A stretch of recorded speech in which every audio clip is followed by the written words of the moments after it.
Bien, écoutez, mesdames et messieurs, j'ai compris le challenge qui m'attend, conférence apéritive. Eh bien, je vais tout d'abord déjà changer de formule. Je suis un magistrat du ministère public, n'est-ce pas, mon cher Jérôme, et fier de l'être.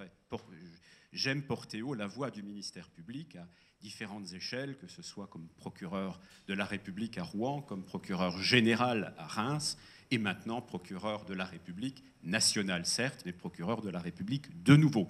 Au passage, vous aurez remarqué un lien géographique et historique. Ce sont toutes les trois des cités joanniques, deux glorieuses, une dramatique s'agissant de Rouen pour la vie de notre célèbre Jeanne d'Arc. Alors, on m'a proposé le défi ce matin, je regarde la montre d'ailleurs pour ne pas laisser les plats refroidir, de vous parler de l'autorité du parquet général et des experts ou de l'expertise. Alors, cette réflexion m'a conduit à cheminer avec vous, ou essayer de vous conduire à cheminer avec moi sur les termes suivants. D'abord, l'autorité. Alors, j'ai vu une petite référence, ma chère Marie-Hélène, à l'un de nos précédents colloques rémois sur le travail de l'étymologie que j'avais fait avec vous. Et j'ai vu que tout à l'heure, je l'ai vu au dernier moment, vous avez rajouté un petit appendice d'étymologie sur la notion d'autorité dans le livret du colloque. Effectivement, l'autorité, si on se rappelle l'étymologie latine, là pour le coup, on ne va pas faire de confusion avec la Grèce antique du docteur Menès, Oxyartès et Alexandre le Grand, ça, on l'a lu avec beaucoup d'intérêt. Non, là nous sommes effectivement sur l'étymologie latine, c'est l'auctoritas. Et si on rajoute auctoritas principis, c'est l'autorité du prince. C'était l'empereur romain, effectivement, qui promulguait, qui donnait autorité à la loi qui était votée par le Sénat et qui, à partir de là, donnait force de loi. C'était la force promulgatrice de la loi. L'autorité, l'auctor, l'auteur, celui qui se cache derrière, du verbe augere, augmenter, accroître, eh bien, c'est cette capacité d'une personne à pousser autrui, à lui donner en quelque sorte l'impulsion d'aller agir. Et on voit déjà le rapport de supériorité qu'il peut y avoir entre l'émissaire de l'autorité et celui à qui l'autorité est bien sûr destinée.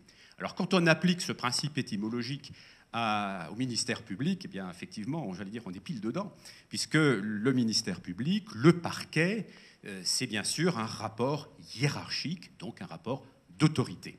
Alors ce rapport d'autorité, je vais le décliner devant vous, d'abord pour rappeler, c'est le cahier des charges que m'a donné Marie-Hélène Bernard, c'est pour certains d'entre vous de rappeler ce que c'est que le procureur ou le procureur général. On les connaît, ils sont à l'audience, on les voit également à la télé parfois. Il y a aujourd'hui un visage et une voix de l'antiterrorisme, c'est François Molins et puis aujourd'hui Jean-François Ricard. Il y a encore longtemps, le procureur, c'était quelqu'un qui était dans son bureau et qui dirigeait effectivement l'action de la police et de la gendarmerie. Alors, donc deux petites étapes dans notre cheminement. Tout d'abord, le rapport institutionnel ou la notion institutionnelle de ministère public, de parquet, ce sont des synonymes. Alors, qui est-ce ? Eh bien, ce sont deux personnages, deux personnalités, on va dire. C'est le procureur général et le procureur de la République. Ce sont tous les deux des magistrats du ministère public, et nous sommes fiers d'utiliser le terme de magistrat, puisque comme les juges du siège, comme nous disons, c'est un pléonasme, nous sommes originaires, tous les deux, procureurs et juges, de l'École nationale de la magistrature, où nous avons reçu une formation commune qui valide notre parcours professionnel et surtout autorise dans notre parcours un passage éventuel du siège au parquet ou du parquet au siège. Et ça s'observe dans le quotidien. Très régulièrement, vous avez des collègues qui font ainsi un tel passage. Alors, le procureur général, vous le trouvez, il y en a un ici, qui a aujourd'hui le titre de procureur général, moi je ne l'ai plus, c'est Jérôme de Harvan, qui est le procureur général de la Cour d'appel d'Orléans. Et auprès de chacune des 36 cours d'appel de France, vous avez un procureur général qui est le supérieur hiérarchique de l'ensemble des magistrats du parquet, de l'ensemble de la magistrature debout, d'où ma position aujourd'hui pour parler, là où le procureur de la République est celui que vous allez retrouver en première instance, c'est-à-dire à hauteur d'un tribunal de grande instance. Alors, cela étant posé, ça ne vous donne pas encore beaucoup de clés de compréhension sur qui fait quoi. Dans le travail de chacun, je commencerai peut-être plutôt par, Jérôme me le pardonnera, par le procureur de la République, non pas parce que je le rejoins, mais parce que le procureur de la République, d'après le Code de procédure pénale, est le titulaire de l'action publique. C'est-à-dire qu'il revient au procureur de la République d'engager des poursuites, ou éventuellement de les classer, une faculté dont il dispose en vertu du principe d'opportunité des poursuites, mais en général, il va poursuivre les infractions qui lui sont dénoncées, qui sont portées à sa connaissance, et pour cela, il dispose de ce qu'on dit de la force publique, c'est-à-dire il peut requérir directement un service de police, de gendarmerie, pour aller faire une enquête. C'est la base du travail judiciaire, et c'est le fruit de cette enquête qui viendra ensuite devant le président de la cour d'assises ou devant le président du tribunal correctionnel. Ce point cardinal posé, eh bien, cela évidemment amène le procureur de la République à décider au quotidien. Il passe son temps à décider, un peu d'ailleurs comme le fait le magistrat du siège. Quand on dit le juge décide, oui, mais le procureur, j'allais dire, il passe son temps au téléphone notamment, de jour comme de nuit, à donner des instructions, à décider, oui, on fait ça, non, on ne fait pas ça. Donc voilà un petit peu resituer le cadre du procureur de la République. Et pour ce faire, eh bien, il applique une politique publique qui est décidée au plan national par le garde des Sceaux, qui donne des instructions générales. Je reviendrai tout à l'heure sur cette notion d'instruction.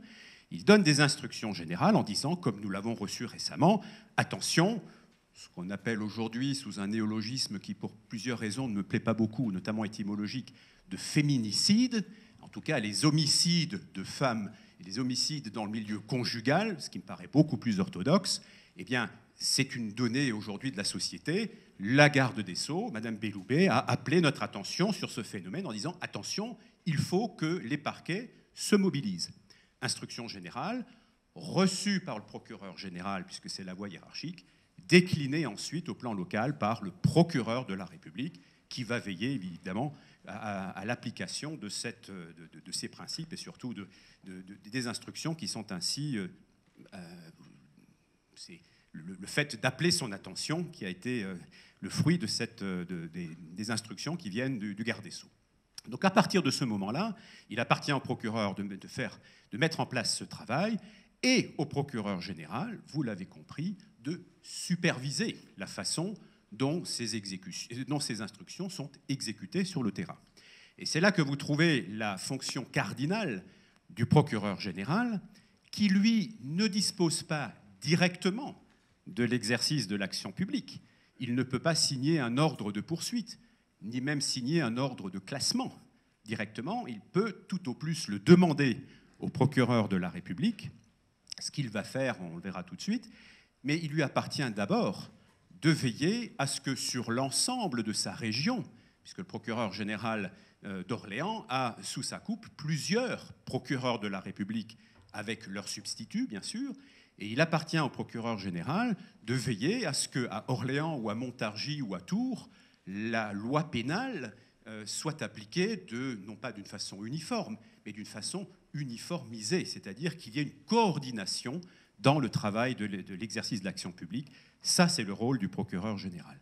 Pour cela, il dispose du principe hiérarchique, c'est-à-dire il est autorité supérieure sur le procureur de la République, il peut lui donner des instructions individuelles de poursuivre, puisque le texte est rédigé ainsi.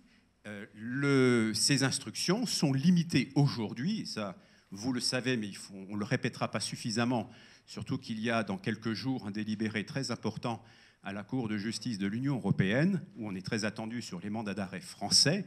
Les Allemands ont déjà pris un coup, parce qu'on a estimé, la Cour de justice a estimé que les parquets allemands n'étaient pas indépendants, ce qui est vrai, puisque là-bas le principe d'instruction existe toujours. Aujourd'hui, en France, depuis une loi de juillet 2013, la garde des Sceaux, le garde des Sceaux, peu importe, c'est l'institution, le ministère de la Justice, ne peut plus donner d'instructions dans des dossiers individuels au procureur général. Ce niveau est coupé. Seules des instructions générales, confèrent celles que je citais tout à l'heure, d'action générale, d'action publique générale, mais les instructions individuelles, seul le procureur général peut les donner au procureur de la République. Et là, vous avez très clairement identifié et éclairé le principe d'autorité qui guide le fonctionnement du ministère public en général, de la magistrature debout, comme le diront certains. Je ne vais pas plus avant, parce que sinon je vais effectivement empiéter sur votre déjeuner, mais je souhaitais véritablement retracer ce cadre, puisque c'est vraiment le cadre institutionnel du ministère public dans, j'allais dire, dans tous ces points cardinaux. Alors, cet élément posé consistait à resituer ce cadre. Eh bien, comment est-ce que l'expert judiciaire comment va-t-il venir s'insérer dans ce dispositif? Eh bien, l'expert judiciaire aura affaire au parquet. Et alors, le titre, c'est l'autorité du parquet général, donc je vais me concentrer là-dessus. L'expert aura affaire au parquet à la fois comme prescripteur et comme superviseur. Le prescripteur, ça ne sera pas tout à fait le parquet général. Le prescripteur, aujourd'hui, c'est très clairement le procureur de la République, en première instance, parce que, je le rappelle, c'est lui qui dispose de l'exercice de l'action publique. C'est lui qui requiert la police et la gendarmerie. Or, vous le savez, on l'observe de plus en plus, et les textes nous y ont poussé, il y a une tendance aujourd'hui à confier ou à garder la conduite de l'action publique, c'est-à-dire les enquêtes, les investigations pénales, criminelles, à hauteur du ministère public. Alors je sais que ça peut faire bondir parfois les avocats qui se sentent exclus, bien sûr, du rapport du contradictoire.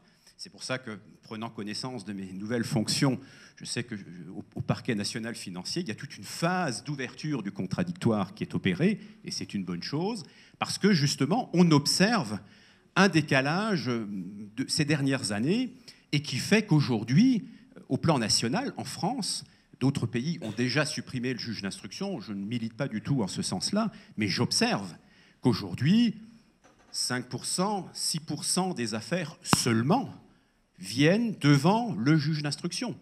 Alors forcément, celles qui sont de nature criminelle, puisque derrière, il y a la cour d'assises, donc principe de l'instruction préparatoire obligatoire, ça reste, mais pour tout le reste, 95%, 94% des affaires pénales sont traitées directement par le ministère public et peuvent, à l'issue de cette phase préalable, terminer directement, alors pas devant la cour d'assises, je l'ai dit, mais devant le tribunal correctionnel. Donc, fort de cette évolution, parce que les textes donnent au procureur de la République le pouvoir de le faire, eh bien le procureur s'est évidemment déplacé sur le terrain du juge d'instruction. Et ce qui fait qu'aujourd'hui, je pense notamment à une loi de 1985 qui est venue ouvrir au ministère public la phase de recours à l'expertise judiciaire, c'est-à-dire vous, mesdames et messieurs, dans l'hypothèse où on aurait besoin effectivement d'éclairer l'enquête, de conduire des investigations avec l'éclairage indispensable des experts. Alors ça peut se faire à deux stades. Au niveau de l'enquête de flagrance, l'enquête de flagrance, c'est quoi? C'est cette enquête qui se fait tout de suite lorsque les coups viennent d'être portés ou lorsque l'on vient de découvrir une infraction sur laquelle, à la limite, on peut engager très rapidement des poursuites. C'est ce qu'on appelle les comparutions immédiates. En général, c'est dans un délai autour de 48 heures après les faits qui viennent d'être commis.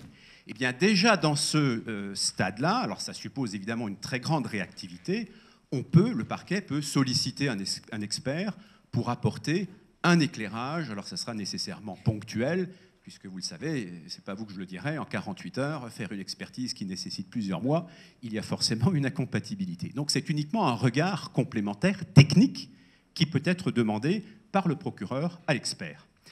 Dans le cadre de l'enquête préliminaire, qui, elle, peut durer beaucoup plus longtemps, puisque là, il n'y a pas les contraintes horaires prévues par le Code de procédure pénale pour retenir une personne, l'enquête préliminaire peut durer des semaines, des mois. C'est là qu'on retrouve les 95% des affaires suivies par le parquet. Là, nous trouvons la loi de 1985 qui permet au procureur de la République, effectivement, de se rapprocher d'un expert et de lui demander un travail expertal plus approfondi, mais affranchi, alors ça peut faire grincer les avocats, mais affranchi du formalisme beaucoup plus lourd qui s'impose au juge d'instruction. Je ne rentre pas dans le détail, vous le connaissez, ce n'est pas le but ici, mais simplement pour vous rappeler le cadre d'intervention effectivement de l'expert à ce stade-là, et je sais que ça se fait aujourd'hui beaucoup. On le sait très bien dans le cadre du recours à l'autopsie peut-être, mais également et surtout, je vois dans les accidents de masse, que ce soit les accidents ferroviaires, que ce soit les accidents aéronautiques. En général, il y a quand même à un moment donné une information qui est ouverte et une saisine d'un juge d'instruction. Mais dans l'accidentologie encore récente de Lubrizol à Rouen, eh bien, le premier réflexe est effectivement de s'entourer d'un certain nombre d'avis d'experts qui ensuite vont travailler sans doute à plus longue haleine et échéance. Mais dans un premier temps, le parquet se rapproche bien sûr des experts parce que, mesdames et messieurs, vous êtes nos yeux et nos oreilles scientifiques. Cette capacité que nous, magistrats, n'avons pas. Nous sommes un petit peu des spécialistes du droit, mais les techniciens, les scientifiques, c'est vous. Et nous avons besoin, évidemment, de vous, de votre apport, de votre science qui vient nous éclairer et qui vient tout simplement éclairer l'œuvre de justice qui est attendue de nous. Donc, dans ce rapport-là, vous l'avez vu, vous l'avez compris, nous avons effectivement un lien très fort entre le parquet prescripteur et l'expert judiciaire. Je terminerai mon propos, puisque je vous avais promis d'être bref. Le parquet, alors cette fois-ci général, intervient également en lien d'autorité, mais cette fois-ci comme superviseur de l'expert ou de l'expert judiciaire. Cela, vous l'avez compris, puisque le procureur général intervient ici, j'allais dire, à double titre. D'abord, il intervient comme superviseur du procureur de la République dans son rapport hiérarchique interne. Dans ce rapport hiérarchique, et je l'ai vécu encore très récemment à l'occasion d'une affaire qui a défrayé la chronique, une affaire rémoise, où il est question de fin de vie, vous voyez tout à fait à quoi je fais allusion, eh bien, quand on est dans la finale, si je puis dire, d'une affaire comme celle-là, eh bien, quand il ne reste plus que quelques heures, qu'est-ce qu'on fait? Les avocats, évidemment, se tournent au pénal, vers le procureur de la République, voire vers le procureur général. Et dans des hypothèses comme celle-là, il n'est pas rare, et nous en avons fait application, qu'il y ait à ce moment-là un travail non plus d'autorité, d'auctoritas, mais j'allais carrément dire de collégialité entre le procureur de première instance et le procureur général. Et un dialogue à ce moment-là s'établit sur qu'est-ce qu'on fait, on y va, on n'y va pas, on fait ceci, on fait cela, on s'en abstient ou au contraire on le fait, quels sont les messages que nous faisons passer auprès des parties, auprès des avocats, auprès du public, en faisant ceci, en ne faisant pas. Très clairement, par exemple, la question de l'autopsie. Bien. Eh bien, ce sont des domaines cruciaux où à ce moment-là s'instaure ce que moi j'ai toujours appelé de mes voeux un dialogue, plus de collégialité que d'autorité, entre le procureur de la République et son supérieur, qui est le procureur général. Une simple illustration, mais pour que vous compreniez ce rapport-là. Dans le deuxième volet d'autorité du procureur général, eh bien, cette fois-ci, il intervient à l'égard d'expertise, je dirais, en qualité de chef de cour.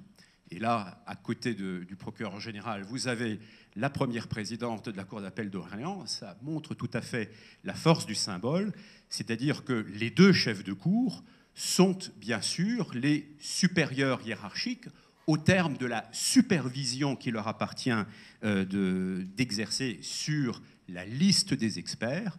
Et si bien sûr tel ou tel expert pose problème, ça peut arriver. Nous ne sommes après tout chacun que des hommes et des femmes, des êtres humains avec toutes leurs fragilités, leurs forces et leurs talents également, mais les fragilités parfois peuvent se manifester aussi. Et donc il appartient à ce moment-là au chef de cour d'avoir cet acte d'autorité qui peut aller jusqu'à convoquer un expert qui déraille, qui pose problème, on va dire les choses très clairement, et de le rappeler à l'ordre, éventuellement d'aller jusqu'à la radiation, c'est-à-dire le sortir de la liste des experts. C'est des choses qui peuvent arriver, c'est déjà arrivé, c'est assez rare, mais vous comprenez évidemment que nous soyons obligés, en tant que magistrats, en tant que chef de cour, d'arriver bien sûr à cet acte d'autorité, parce qu'encore une fois, derrière, c'est la crédibilité de toute l'institution judiciaire qui est en cause. Et donc vous avez là, je dirais, un panorama évidemment très rapide de l'action du ministère public. Je souhaitais vraiment me tenir de façon très concentrée sur ce sujet pour vous donner plus un aperçu. On pourrait passer toute l'après-midi, mais ce serait peut-être un petit peu exagéré et sans doute ennuyeux, notamment pour les collègues magistrats dans la salle. J'ai fait ces quelques rappels à votre intention, mesdames et messieurs les experts, pour vous resituer, encore une fois, le cadre du parquet. Et il va de soi que je suis prêt à répondre à toute question.